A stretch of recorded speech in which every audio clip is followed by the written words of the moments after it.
Magasin illustre la montée de l'idéologie islamiste. On est en direct avec le spécialiste de ces questions, Alexandre Delval. Bonjour Alexandre Delval. Bonjour. Vous êtes auteur du livre La mondialisation dangereuse. Quand il y a une rue d'une ville de France où plusieurs librairies islamiques, des magasins de vêtements pour femmes avec uniquement des vêtements musulmans et des voiles s'installent, où il y a des marchands de poupées sans visage pour répondre à une règle islamique qui dit que seul Dieu crée les visages. Est-ce que c'est uniquement pour répondre à la demande, j'allais dire commerciale, de la loi de l'offre et de la demande des habitants, ou est-ce que c'est politique ?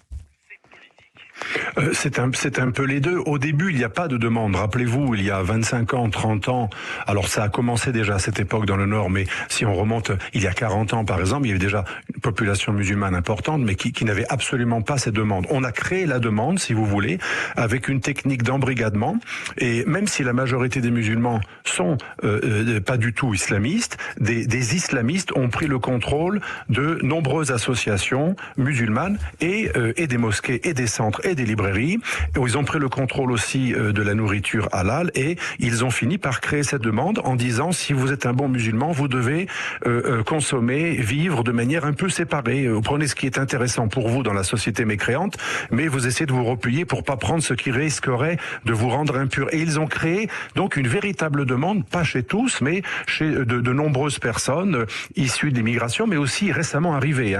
Les plus radicaux sont pas forcément ceux qui sont la troisième génération, comme on dit tout le temps. Est-ce qu'il y a beaucoup de villes comme ça ? Parce qu'on a parlé de Roubaix, oui. Mais est-ce qu'il y a beaucoup de villes comme ça ? Oui, moi ça m'étonne qu'on parle que de Roubaix, parce que les librairies islamistes, par exemple, qui présentent le livre La Voix du musulman de Jazairi, dont on a parlé dans le reportage, qui invite quand même au djihad, qui s'adresse aux musulmans d'Europe notamment, et qui dit qu'on peut même négliger le budget vêtements ou nourriture au profit du budget armement. Enfin, faut le croire. Ouais. Faut vraiment le croire. Et on peut retrouver ce livre d'ailleurs en vente libre. C'est assez extraordinaire. Il est dans plein de librairies islamistes à Marseille, à Nice. Moi, j'avais fait une enquête à Saint-Étienne, à Besançon, dans pratiquement toutes les librairies islamiques de France tenues par des frères musulmans ou des salafistes. On retrouve La Voix du musulman de Jazairi, où on retrouve Kardawi qui explique le halal et le haram, donc le licite et l'illicite, best-seller en vente libre partout en France, dans ces librairies. Le livre de Kardawi, lui, invite à frapper sa femme si elle n'est pas obéissante, mais aussi il donne les 3 raisons pour lesquelles un musulman peut tuer un mécréant, notamment, ou un apostat, pour cause de blasphème ou autre. Et ça, c'est dans des dizaines et des centaines de librairies dans toute la France. Et la loi ne prévoit rien qu'on en parle aujourd'hui. Et la loi ne prévoit rien, rapidement s'il vous plaît, Alexandre Delval, pour empêcher la vente de ce type de livre ? Malheureusement, quand j'en ai parlé à 2 ministres de l'Intérieur successifs ces 20 dernières années, les 2 m'ont dit on ne peut rien faire.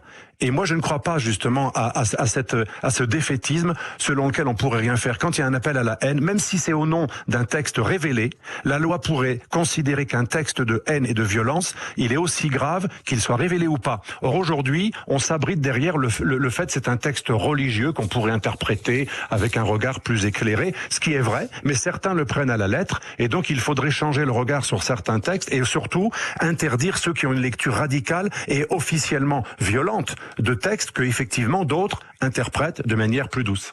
Alexandre Delval, merci beaucoup d'avoir été en direct avec